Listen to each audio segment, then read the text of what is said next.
2025년도 봄맞이 부흥성에 오신 여러분을 진심으로 환영합니다. 이 시간에는 또 귀한 강사분을 초청하였습니다. 양남식 목사님, 현재 퓨리탄 개혁신학교에서 박사과정 가운데 계시면서 논문을 쓰고 계시고 있습니다. 또 우리 교회와 또 인연이 많이 있으시고 또 설교하러 종종 오시기도 하시죠. 이 시간 양남식 목사님 올라오셔서 말씀 증거하실 때에 큰 은혜 받으시기 바라며 따뜻한 환영의 박수로 맞이해 주시기 바라겠습니다. 환영합니다.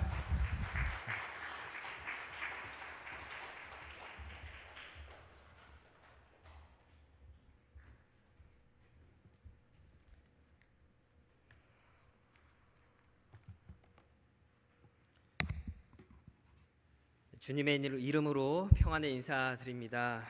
먼저는 저 같은 무명의 목회자를 이렇게 과분한 설교단에 세워주신 사랑하고 존경하는 김경필 목사님과 당회에 깊이 감사 인사드립니다.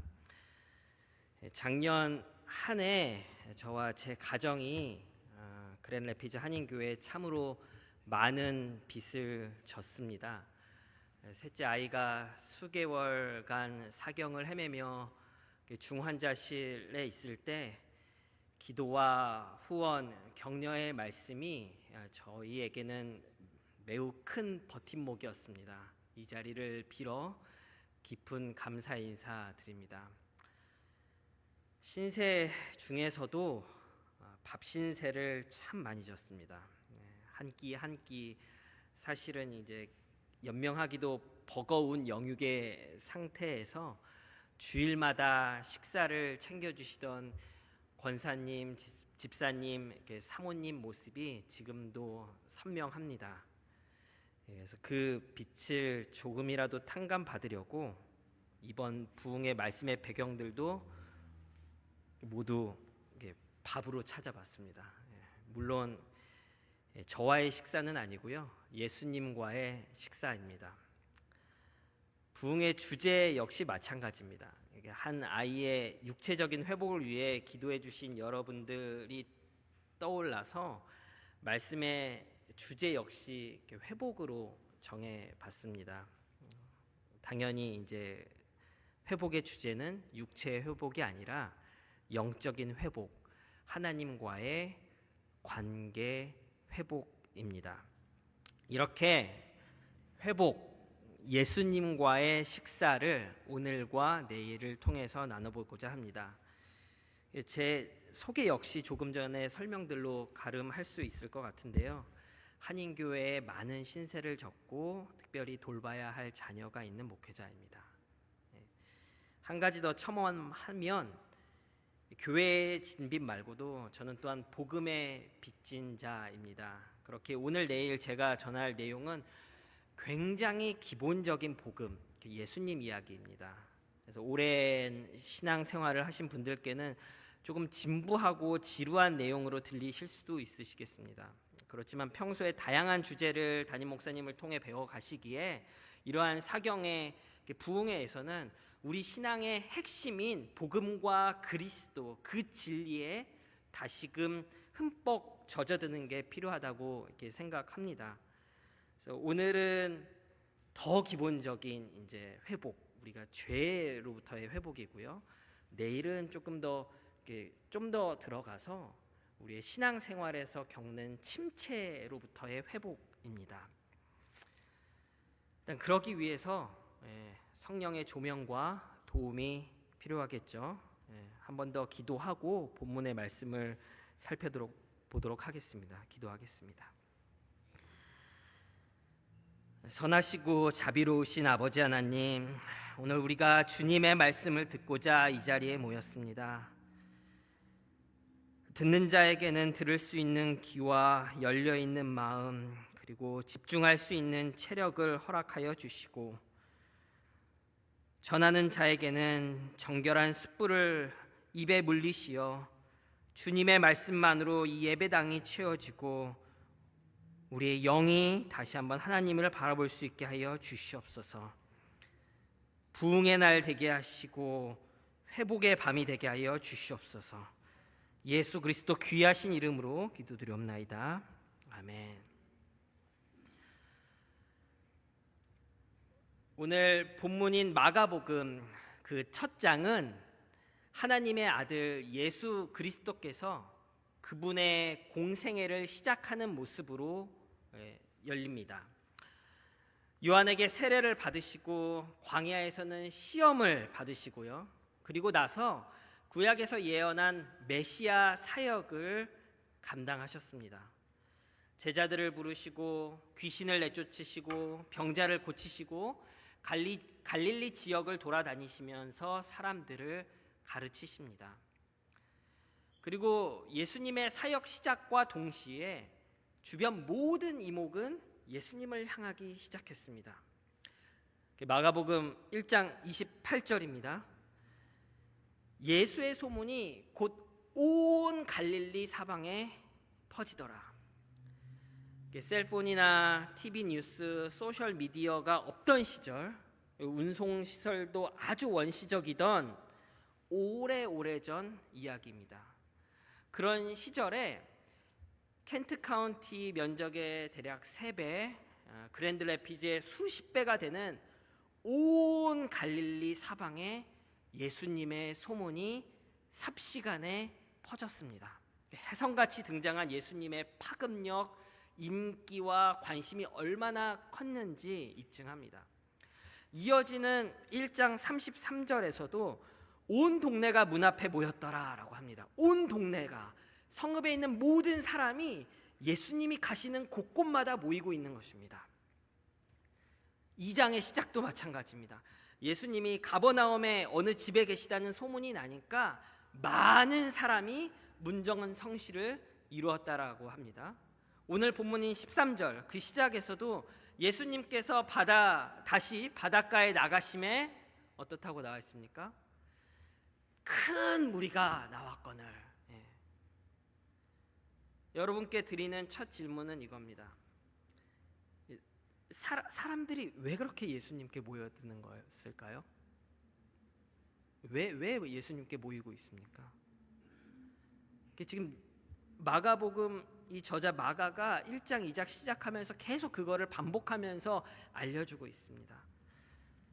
사람들에게 문제가 있습니다. 문제가 너무 많습니다. 각기 다른 문제가 있었습니다. 가장 많이는 건강의 문제였고요. 귀신 들린 자들은 귀신이 문제였죠. 사회 계층 갈등 문제도 있었고 경제적 문제도 있었고 그 당시 로마 압제 속에서 정치 사회 문제도 있었을 것이고요. 그로 인해서 혹여나 저 새로운 예수라는 사람이 정말 놀라운 지도자의 등장은 아닌가 하는 기대감을 가지고 모이기도 했습니다. 물론 호기심이란 문제도 있을 겁니다. 여하튼 문제를 해결하고자 회복하고자 예수님 중심으로 사람들이 계속해서 모여드는 것입니다. 그리고 그러한 여러 문제와 회복의 필요는 2000년이 지난 지금도 매한가지입니다.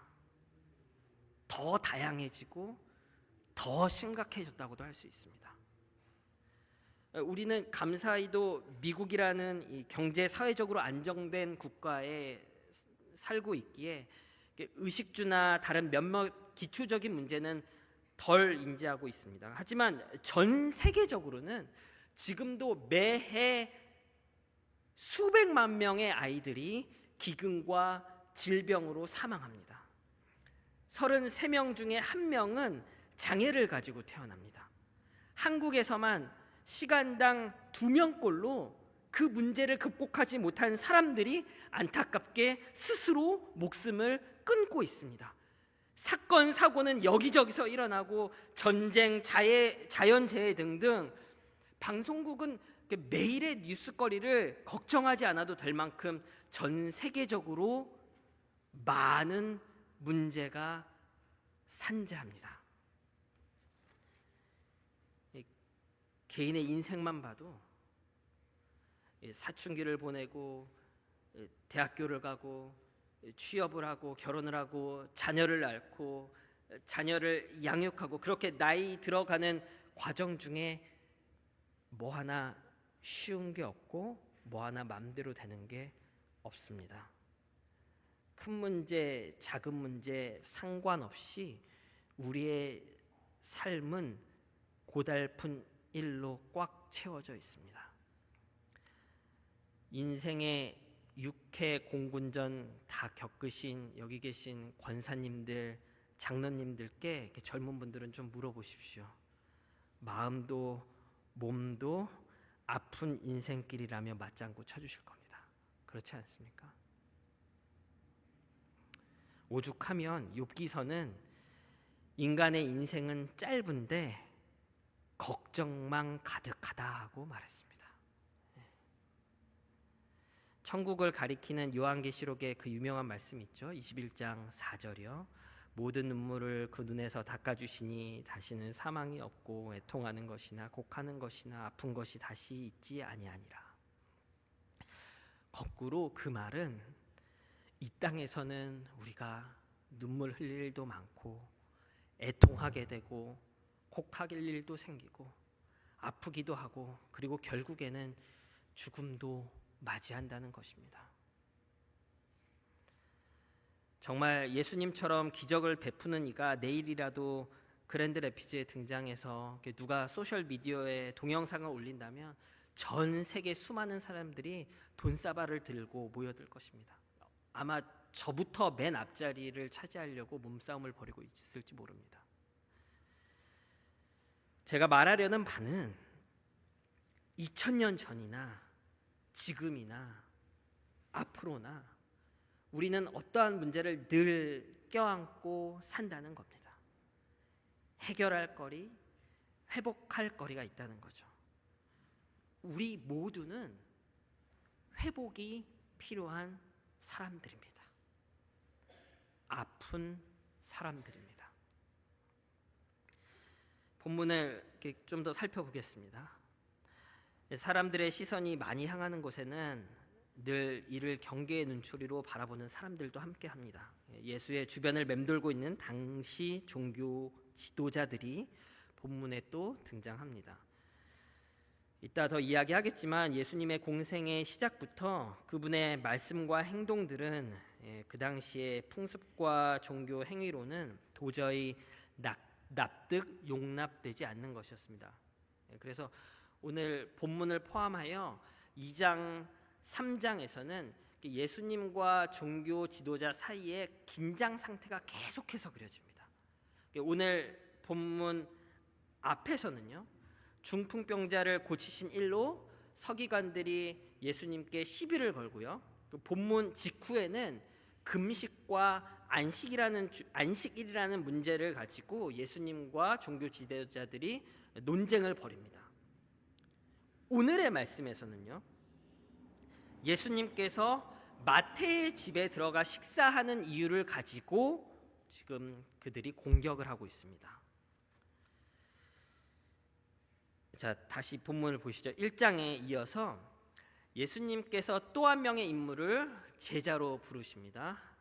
알페오의 아들 레위입니다. 레위는 마태와 동일 인물이고요, 마태복음을 기록한 그 저자 마태 맞습니다.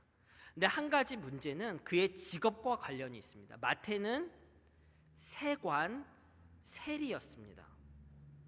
지금 시대에는 특히 미국에서는요, 국세청 IRS에서 일하는 세무 공무원이나 또는 CPA 세무사라는 직업은 꽤나 인기 있고 좋은 자리입니다. 그런데 1세기 유대 땅에서의 세관은 절대 그렇지 않았습니다. 유대인 세관은 그 당시의 지배 국가인 로마를 위해 자기 동족들에게 세금을 거두고 있는 사람들이거든요.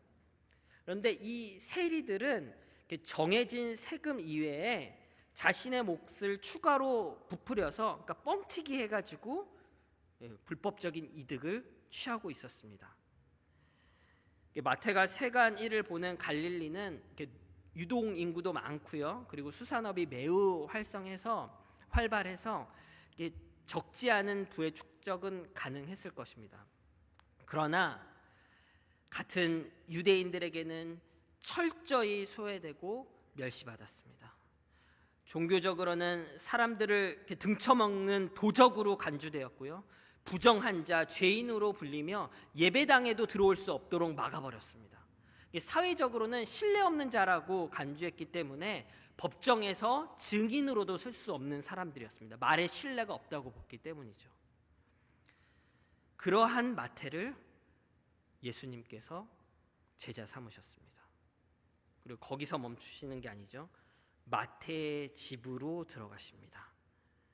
세리가 누군가의 집에만 들어가도 사실은 그 집 전체가 부정하다라고 해서 들어오지 못하게 했거든요. 근데 거꾸로 예수님께서는 지금 세리의 집에 들어가셨습니다.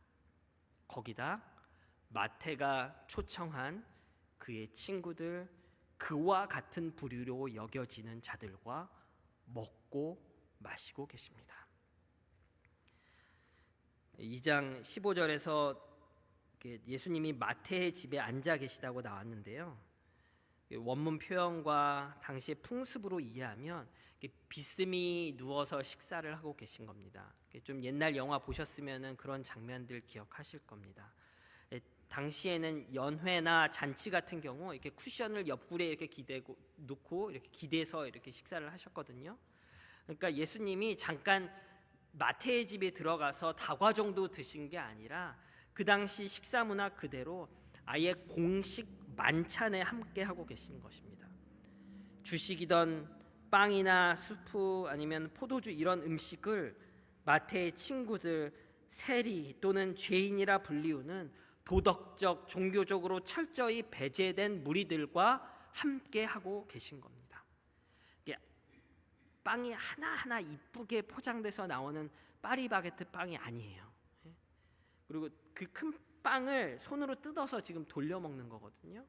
그리고 개인 접시로 나오는 것도 아닙니다. 큰 접시에 그냥 음식이 다 놓여져 있고요. 그리고 포도잔도 공유하며 입이 다 닿는 겁니다. 유대인의 눈으로는 혐오의 대상과 혐오의 공간 속에서 혐오의 행동을 하고 계신 예수님입니다. 요새 폭삭 속았수다라는 그 드라마가 유행이라고 들었습니다. 주인공이 제주 출신 양씨더라고요. 제가 제주 양가입니다. 돌림자도 저와 같더라고요.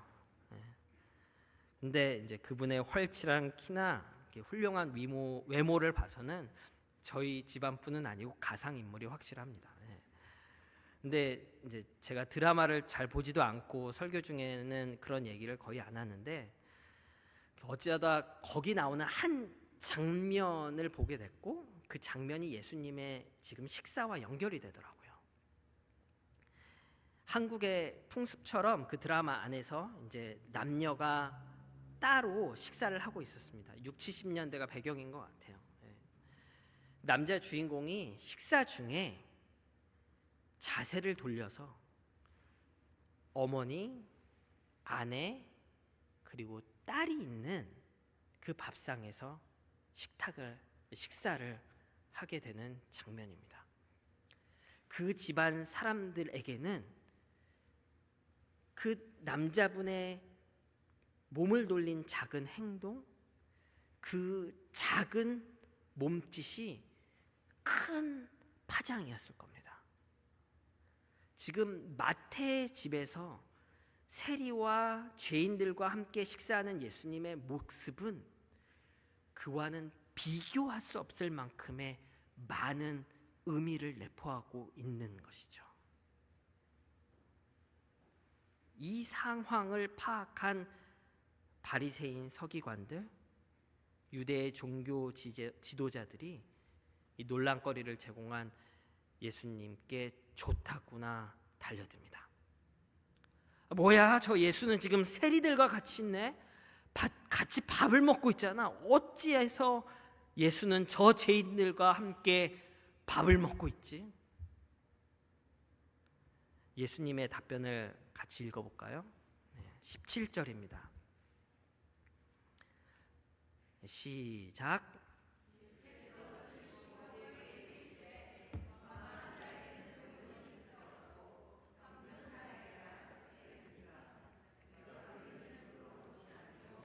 죄인을 부르러 왔노라 하시니라. 바리새인 서기관들이 누구였습니까? 그 구약의 율법을 철두철미하게 지키며 살아가던 가장 열성적인 종교 집단 바리새인들 중에서도 더 깊은 종교 지식을 가지고 율법과 전통을 전문적으로 연구하고 해석하던 학자들입니다. 이들의 문제는 종교 의식, 율법, 장로의 고전을 쫓으며 그러한 외형적 행위와 사회적 구조가 자신들을 의롭게 만든다 믿는 것이었습니다. 간단히 말해 스스로 저 안 아파요. 저 아프지 않은 사람이에요. 지금 이렇게 말하는 거죠. 자신들을 죄에서 건져줄 구원자도 필요 없고 의원도 필요 없다 생각하는 사람들입니다. 저희 아버님께서 자랑하지 말라고 하신 게 두 가지 있는데요. 하나는 운전 자랑, 두 번째는 건강 자랑입니다. 둘 다 언제 무슨 일이 일어날지 모르는 거잖아요. 바리새인들은 그들의 몸 상태가 어떤지도 모르고 지금 건강하다, 나 아프지 않아, 계속 건강할 거다 믿으며 그렇게 건강 자랑을 하며 살아가고 있는 것입니다. 마치 진통제를 먹으며 착각에 빠지는 것과도 같습니다.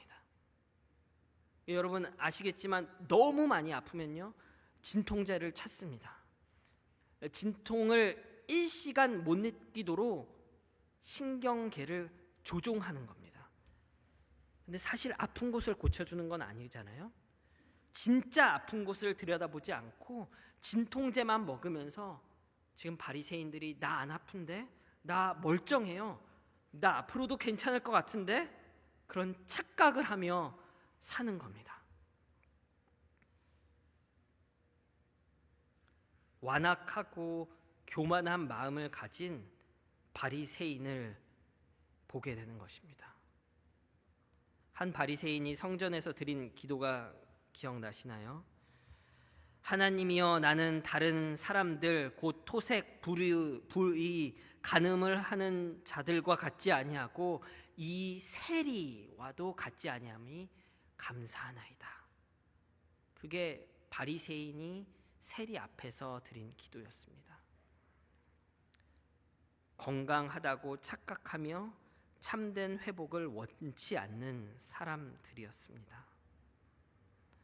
아까 처음 시작하면서 우리가 우리의 인생이 늘 아픈 것 투성이라고 말하지 않았습니까? 모든 게 문제투성인 삶인 것 같다고 말씀드렸고 여러분도 충분히 동의하실 겁니다. 그런데 지금 보고 있는 바리새인은 적어도 한 가지의 문제에 있어서 자신들이 건강하다고 말합니다. 고칠 게 없다고 믿고 있습니다. 그런데 중요한 사실은 그 한 가지 문제가 우리의 인생 모든 문제 중에서도 가장 근본적인 문제, 가장 큰 병이라는 점입니다. 바로 그 큰 병으로부터 우리의 모든 인생살이와 세상의 잔병들이 생겨나고 있는 것입니다. 바로 예수님이 오늘 말씀하시는 아픈 자, 병든 자가 앓고 있는 병이고요. 예수님께서 그 병을 위해 오신 의사라는 것이죠. 누구든 아프다라고 하면 세 가지 질문을 할 수 있을 것 같습니다. 어디가 아프세요? 얼마나 아프세요? 어떤 의사를 찾아가야 하죠? 아니면 어떤 약을 먹어야 하죠? 치료 방법이죠. 아이가 아빠 저 아파요. 그러면 묻습니다. 어디가 아파? 다리가 아파요. 얼마나 많이 아픈데? 1에서 10 사이 어느 정도지? 한 7 정도 아픈 것 같아요. 그럼 정형외과를 가야 하나? 그리고 전화기를 들을 수 있겠죠. 토요일 이 저녁에 바쁜 시간 쪼개고 가족, 친구들과의 만남도 뒤로 한 채 아까 우리 찬양한 것처럼 은혜를 구하고자 이 자리에 모인 분들이라면 예수님이 말씀하시는 병든 자의 어디가 얼마나 아픈지 그리고 어떤 치료제가 필요한지 쉽게 답하실 수 있으실 겁니다. 어디가 아픈 건가요? 영혼이 많이 아픕니다. 그리고 그로 인해 모든 게 다 꼬여 있고요. 얼마나 아프다고요? 많이요. 아주 많이. 완전히 망가진 몸입니다. 약이 있나요? 어떤 의사가 필요하죠? 예수만이 치료자, 예수만이 그 병의 의사가 되어 주실 수 있습니다. 인류를 대표한 우리의 시조 아담과 하와가 하나님의 말씀을 거역하고 불순종하는 죄를 지은 이후 모든 인류는 아픕니다. 타락한 죄인으로 태어납니다. 바울 사도는 본질상 진노의 자녀로 우리가 태어났다고 표현합니다. 인류의 이 아픈 영적 상태를 우리의 믿음의 선조는 이렇게 한 줄로 정리해 주었습니다. 네. 타락으로 말미암아 모든 인류는 하나님과의 교제를 상실했으며 그분의 진노와 저주 아래 있으며 그 결과 현세의 모든 비참과 죽음과 영원한 지옥 형벌을 받게 되었습니다. 하나님과의 관계 파괴라는 병을 가지고 태어난 인간은요, 아무리 스스로 발버둥을 쳐봤자 그저 하나님의 진노로 꽉 채워진 불구덩 안에서 우리가 가진 질환만 그냥 키워내고 있는 것입니다. 모든 죄인들은 이 땅에서 그렇게 고통의 나날을 보내다 결국은 영원한 지옥 형벌로 최악의 예후만 남게 되는 것이고요. 정확한 진단과 꼭 맞는 치료제가 필요하죠. 그런 죄인들을 위해, 그런 아픈 자들을 위해 예수가 이 땅에 오셨습니다. 모든 영적 상태가 망가진 환자들을 위해 예수 그리스도께서 치료자로 오셨습니다. 사실 신자든 비신자든 이 세상이 얼마나 병들었는지에 대해 반박할 사람은 극히 드물 것입니다. 희망이 있는 사회로 만들어보자라는 캐치프레이즈 자체가 현 시점에는 세상에 희망이 없다라는 거거든요. 사회, 경제, 정치, 개인의 삶 모든 분야에 문제가 있음을 우리가 인정합니다. 그러나 모두가 각기 다른 해결책을 들고 나오는 것도 사실입니다. 그게 나쁘다는 게 아니에요. 더 나은 사회로의 시도는 너무나 귀하고 감사합니다. 하지만 이 세상이 왜 죄로 물들고 왜 아파하는지 그 근본적인 이해가 없다면 그 어떠한 노력과 수고도 그것이 국가기관이든 종교단체이든 비영리단체이든 자선사업가라 할지라도 엄밀히 말하면 그저 미봉책에 불과합니다. 솔로몬의 전도서에서 헛되고 헛되다, 인생은 수증기 연기와 같다 하는 것은 그저 부귀영화를 누린 한 개인이 인생의 허무만을 이야기하는 게 아닙니다. 한 국가의 왕이 기록한 이 지혜서에서 한 나라의 왕으로서 경제, 정치, 사법, 학문 모든 영역에서 전력을 다해 모든 노력을 다했음에도 불구하고 인간이 스스로는 완전한 질서와 의미를 창출할 수 없다는 한계를 말해주는 것입니다. 요지는 완벽했던 창조에서 최악의 비참한 타락으로, 그러나 그리스도의 구속으로 이어지는 그 그림을 먼저 이해해야 한다는 것입니다.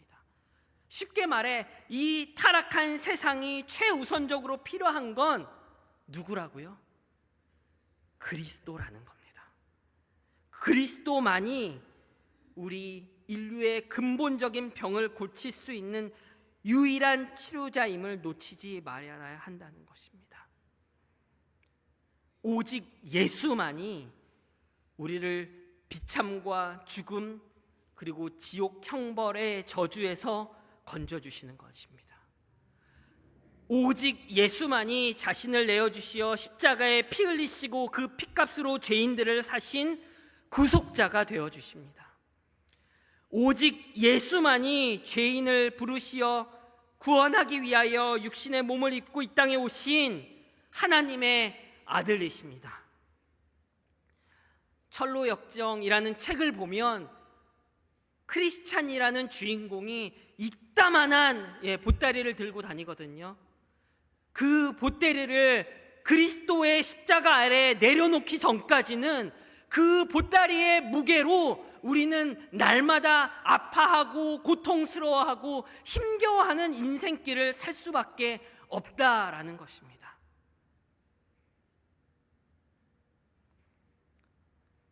이제 여러분께 질문 드리겠습니다. 여러분 많이 안 아프세요?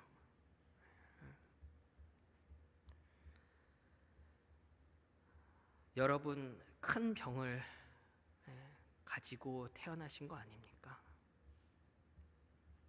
그리고 그 병의 유일한 치료자가 예수 그리스도만이라는 사실을 믿고 계십니까? 혹시 나는 아프지 않아요 라고 답하시는 건 아니세요? 혹시 나는 그리스도 의사도 필요 없고 치료제도 필요 없어요 라고 생각하며 사시는 건 아니세요?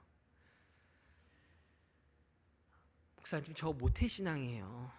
목사님 저 어려서부터 교회에서 자랐고요. 예배도 안 빠지고 주일학교 식사봉사 다 하고 친구들 다 기독교인이에요. 그러한 사실이 우리 영혼의 치료자가 되어주지 못합니다. 목사님 저 공부도 잘하고 있고 사회적으로 경제적으로 괜찮은 자리에 있고요. 몸도 건강해요. 그러니까 영적 상태도 괜찮은 것 같아요. 진통제를 너무 많이 드신 것밖에 안 됩니다. 에스겔 말씀처럼 돌처럼 완악한 마음, 굳은 마음으로 사는 게 내가 아닌지 늘 두려운 마음으로 우리의 신앙 상태를 점검해야 할 것입니다. 그래서 우리가 구할 바는 우리의 교만한 마음, 죄인으로 가지고 있는 그 완강한 마음을 녹이시고 우리가 너무나 아프다는 걸 잘 보여주셔서 그렇게 우리 마음 가운데 회개의 영을 부어주시어 하나님께 믿음으로 나오게 하는 하나님의 긍휼, 하나님의 은혜가 필요합니다.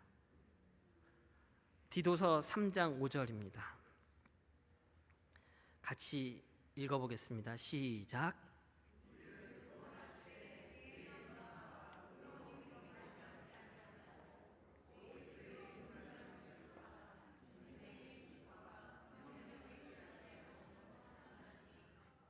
이 고백이 우리의 고백이 되어야 합니다. 그 긍휼과 은혜를 구하며 우리에게 오시는 예수 그리스도를 만나야 합니다. 우리를 찾으시는 그 예수 그리스도를 만나야 합니다. 사실 지금 오늘 본문은 마태복음, 누가복음에서도 똑같이 찾을 수 있거든요. 근데 제가 특별히 이렇게 마가복음을 좋아하는 이유가 여기 있습니다. 13절부터 17절 전체에서 계속해서 주어가 예수님입니다. 무슨 말이냐면요, 예수께서 무리에게 다가가셨고요, 예수께서 가르치셨고, 예수께서 레위 집에 앉아 식사하셨고, 예수께서 들으시고 답하시고요, 예수께서라고 말합니다. 우리는 나를 주어로 놓고 싶어 합니다. 구원의 문제이든 삶의 문제이든 내가 인생이라는 스토리의 주어가 되고 싶어 합니다. 바리새인이 그 예입니다. 나는 예배합니다. 나는 구제합니다. 나는 율법을 열심히 공부합니다. 나는 정결합니다. 나는 의인입니다. 나가 아니라 여기서 예수님이 주어가 되어야 합니다. 구원이든 인생에서든 자기 진단과 자기 치료는 우리의 병만 키워나가는 것입니다. 구원의 주체이자 치료의 주체이신 그리스도께서 우리에게 다가오시어 긍휼 베풀고 계신다는 걸 알아야 합니다. 우리의 대제사장이자 우리의 주치 되신 그리스도께서 우리의 연약함을 아시고 긍휼 베풀기 원하시다는 것을 알아야 합니다. 우리는 우리의 아프고 병든 영적 상태, 우리의 죄된 상태를 인식하고 은혜의 보좌, 그 치유의 자리 앞에 담대히 나아가기만 하면 되는 것입니다. 요한계시록 우리가 잘 아는 말씀이죠.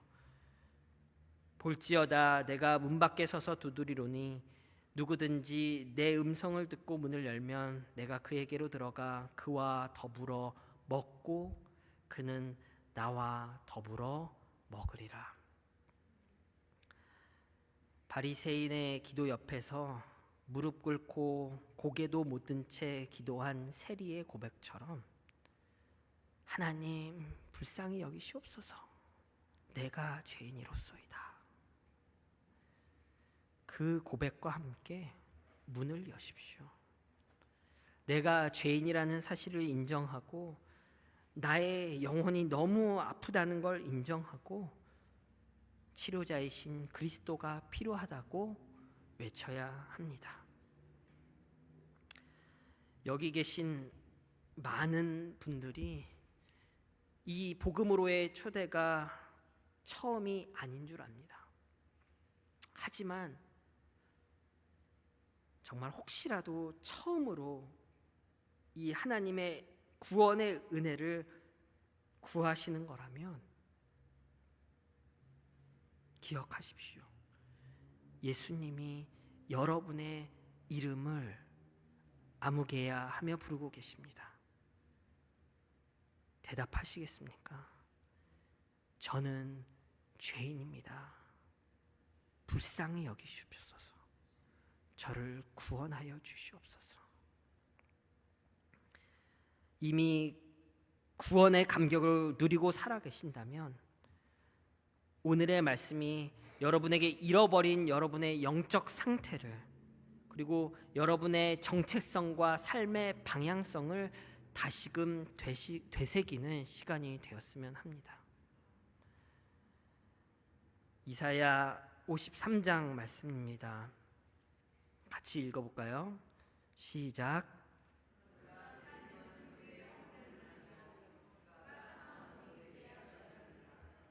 그가 징계를 받음으로 우리가 평화를 누리고 그가 채찍에 맞음으로 우리가 나음을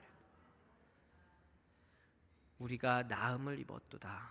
지금 사순절 기간 부활절 올 때까지 많이 읽고 묵상하는 말씀이죠. 우리가 나음을 입었도다.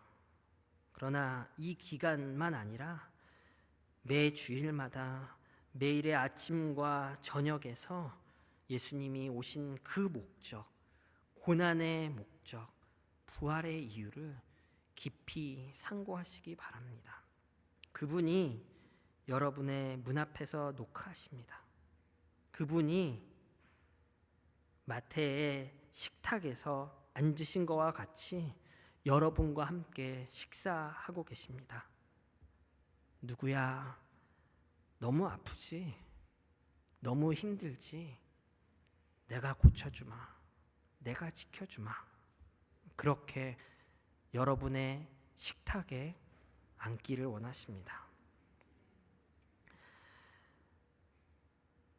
우리가 하나님의 구원의 은혜를 그렇게 경험하고 영적 회복을 누리고 그렇게 구속된 그리스도인으로 살아가게 될 때에 많은 변화들이 있습니다. 많은 변화가 생깁니다.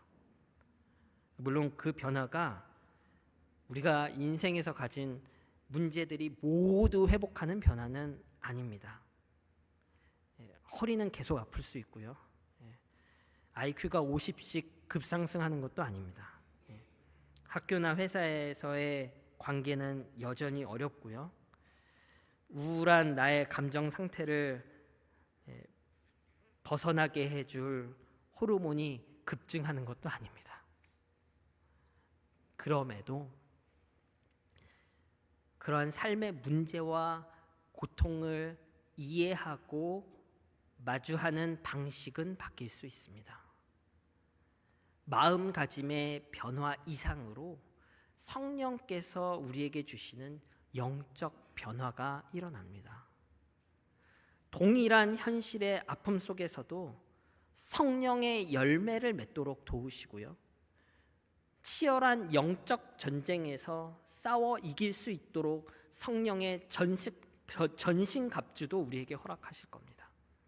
우리가 기도로 하나님께 구할 바를 아를 때 성령께서 말할 수 없는 탄식으로 우리의 입술을 열어주십니다. 우리의 보혜사 즉 도움 주시는 영으로 우리를 이 땅에서 끝까지 살아가도록 위로와 평안으로 인도하실 겁니다. 이뿐 아니라 구원받은 자, 회복된 자가 가지게 되는 성경적 변화는 수백 가지도 나열할 수 있을 것 같습니다.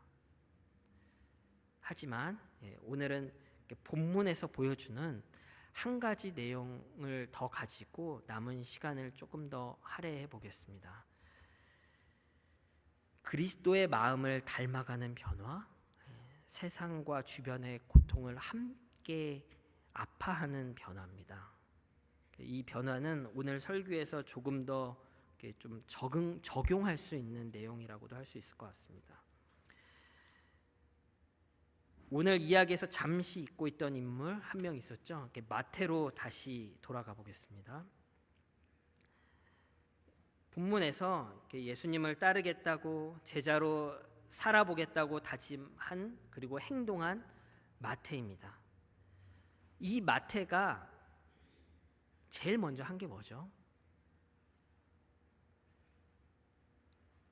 집에 가서 잔치를 연회를 벌일 계획을 하고 사람들을 어떻게 했습니까?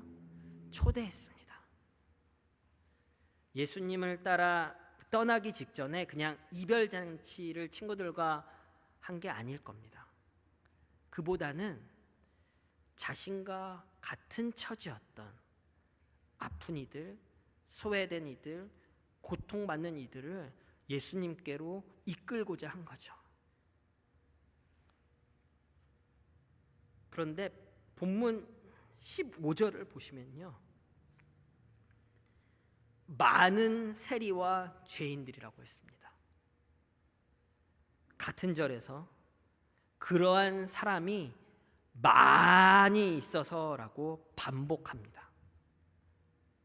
많답니다. 죄인들이, 그렇게 초대할 사람들이 많이 있다고요. 우리가 하나님의 긍휼을 받고 회복되었다면 우리가 그 마음으로 바라보며 예수님께로 이끌어야 할 사람이 많다고요. 아주 많다고 기록합니다. 여러분의 집에 없나요? 여러분의 가족, 형제, 자매, 자녀, 손주, 친척들, 여러분의 이웃 중에는 없습니까? 여러분의 학교, 회사, 친구, 동료들 중에는 없으십니까? 여러분이 마켓이나 길거리에서 만나는 사람들 중에는 없을까요? 세상의 무게와 죄의 고통으로 아파하고 힘겨워하는 이들이 우리 주위에 없나요? 너무 많습니다. 병원 치료가 필요한 사람, 심리 치료가 필요한 사람, 관계 치료가 필요한 사람, 금융 치료가 필요한 사람 등등. 그런데 각기 그런 피상적 치료 말고요, 그들이 지니고 있는 그 모든 고통의 근간을 치료해 주실 참된 치료자 예수 그리스도가 필요한 사람들이 우리 주변에, 우리 가까이에 너무나 많다는 것입니다.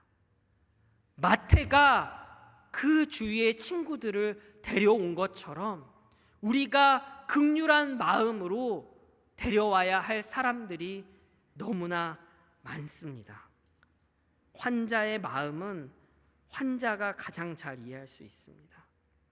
고침받은 자로, 그리고 지금도 아파하는 우리가 그리스도의 긍휼한 마음으로 그런 아픈 이들을 그리스도에게로 인도해야 할 것입니다.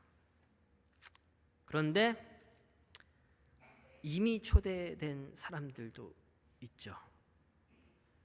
그리스도의 식탁에 함께 앉아 그리스도를 주로 고백하고 있는 바로 우리들입니다. 함께 신앙생활하는 이들, 이곳 교회에 함께 모여 하나님을 같이 섬기는 사람들, 그분들에게도 긍휼의 마음을 베푸셔야 합니다. 이곳 교회에 모인 우리는 우리가 누군지, 서로가 누군지 자꾸 망각해요. 우리는 여전한 죄인들입니다. 아파서 이 자리에 나온 거고요. 계속 아프고요. 안타깝게도 우리는 심지어 이 교회 내에서 치유와 회복이 아닌 서로에게 상처를 주기도 하고 치부를 꺼내기도 하고 다른 병원에 가보라고도 합니다. 구약의 다윗을 아실 겁니다. 사울 왕의 미움을 잔뜩 산 다윗은 여기저기로 늘 도망 다녔습니다. 그런데 도망간 곳 중 한 곳이 아둘람이라는 이름의 동굴입니다. 그곳에 다윗을 중심으로 모인 사람들을 성경은 이렇게 기록합니다. 사무엘상 22장인데요. 환난 당한 모든 자와 빚진 자와 마음이 원통한 자가 다 그에게 모였고, 다윗은 예수님을 예표합니다. 다윗 속에서 예수님을 발견할 수 있다는 거예요. 다윗 주변에 지금 환난 당한 자, 빚진 자, 마음이 원통한 자가 모였습니다. 마태의 집에서도 마찬가지였죠. 소외된 자들, 아픈 자들이 모였습니다. 그리스도 주위에 이 땅에서 환난 당한 자들, 아픈 자들이 모이고 있는 것입니다. 우리가 그렇지 않습니까? 세상에서 환난 당하고 무거운 짐 지고 원통해하고, 그게 솔직히 우리들 아닙니까? 영적으로 여기저기 아픈 이들이 힘든 몸 이끌고 온 곳이 바로 이곳 교회입니다. 치료자 예수님을 만나고자 이곳에 왔습니다. 나만 그런 게 아니고요, 바로 내 옆에 계신 분들, 앞뒤로 계신 분들도 그렇게 오신 겁니다. 아프시죠? 많이 아프시죠? 그래서 오신 거죠. 그렇게 생각해 보시죠. 이 공동체 안에 교만, 비난, 미움, 다툼이 싹틀 자리가 없게 될 것입니다. 오히려 서로를 측은히 바라보고 서로를 이해하고 배려하고 낮아지고 섬길 수 있다라는 것이죠. 바울의 말처럼 진심을 다해 기뻐하는 자들과 함께 기뻐하고 우는 자들과 함께 울 수 있는 공동체가 될 수 있는 것입니다. 치료자 예수 그리스도가 중심이 된 교회는 회복의 공동체가 될 수 있습니다. 말씀을 마치겠습니다. 아픈 아이를 돌보는 부모로서 사실 이 치유, 회복이라는 단어만 듣고 생각하고 묵상해도 좀 무겁긴 합니다. 오늘 본문 앞에 나오는 중풍병자와 그 친구들이 얼마나 치유를 갈망했는지 저도 온몸으로 공감합니다. 저뿐 아니라 여러분 모두에게도 여러분의 현실적인 문제와 치유가 필요한 상처들이 있는 줄 압니다.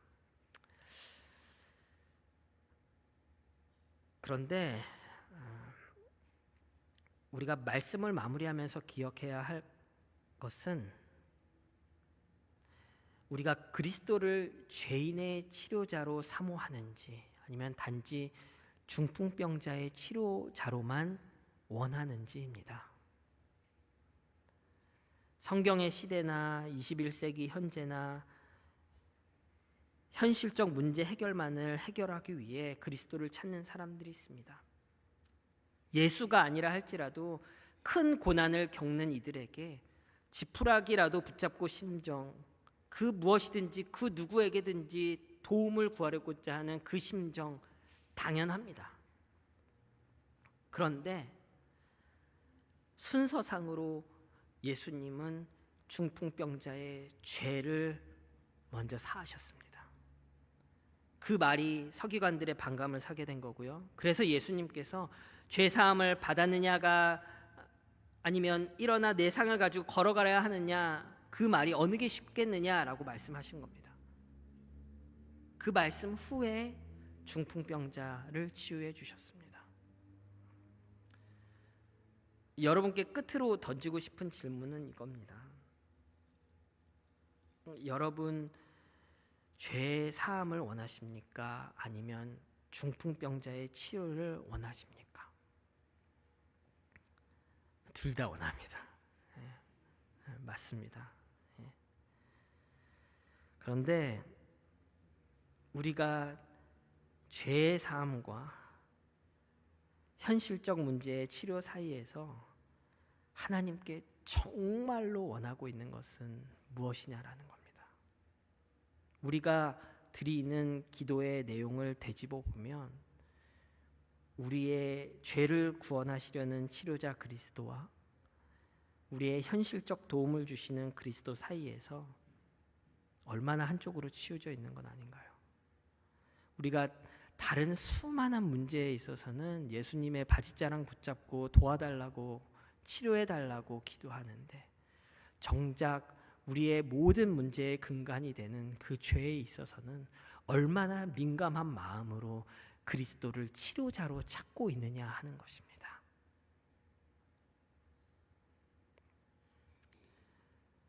저도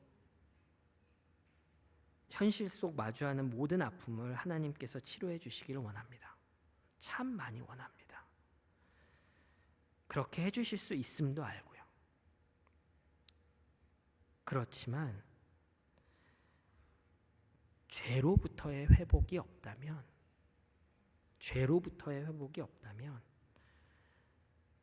우리가 지금 고민하는 모든 현실의 고통은 영원한 고통으로 남게 될 것입니다. 하지만 죄의 사죄와 구원이 있다면 설사 우리에게 주어진 현실의 아픔들이 남아있다 할지라도 믿음으로 그 현실의 문제들을 쌓아나가며 영원한 회복을 누리게 될 것입니다. 예수님께서 그 영원한 회복을 위해 이 땅에 오셨습니다. 예수님께서 죄된 인류의 유일한 치료자로 우리 죄인을 부르러 오셨습니다. 이것이 복음입니다.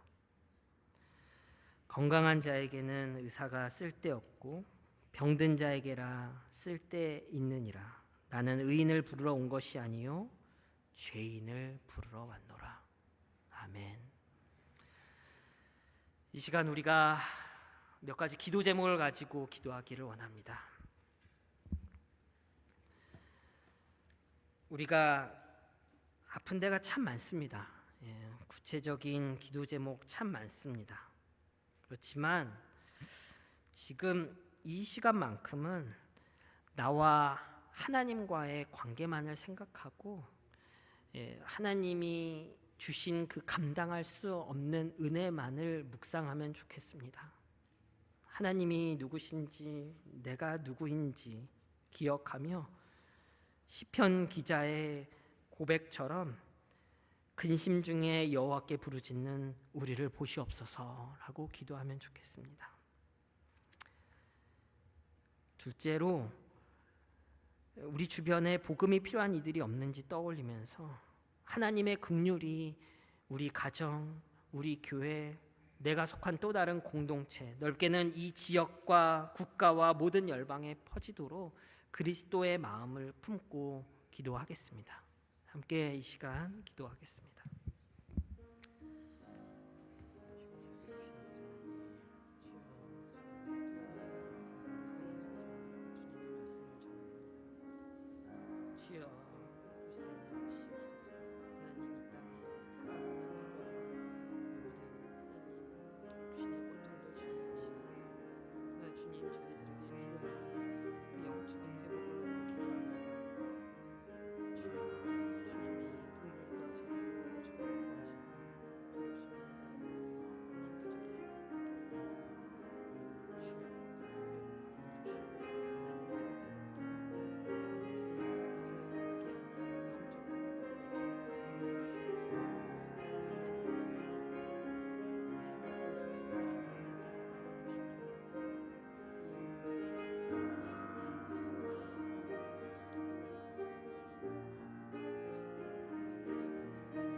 우리의 구원을 위하여 독생자 예수 그리스도를 보내주신 하나님 아버지, 죄악 중에 살던 저희를 불쌍히 여기시어 형언할 수 없는 크신 은혜로 구속하시니 감사합니다. 이 땅을 살아가며 하나님과 더욱 깊이 있는 회복의 교제, 더욱 깊이 있는 신앙인의 회복의 삶이 되도록 주여 끊임없는 은혜를 저희에게 베풀어 주시옵소서.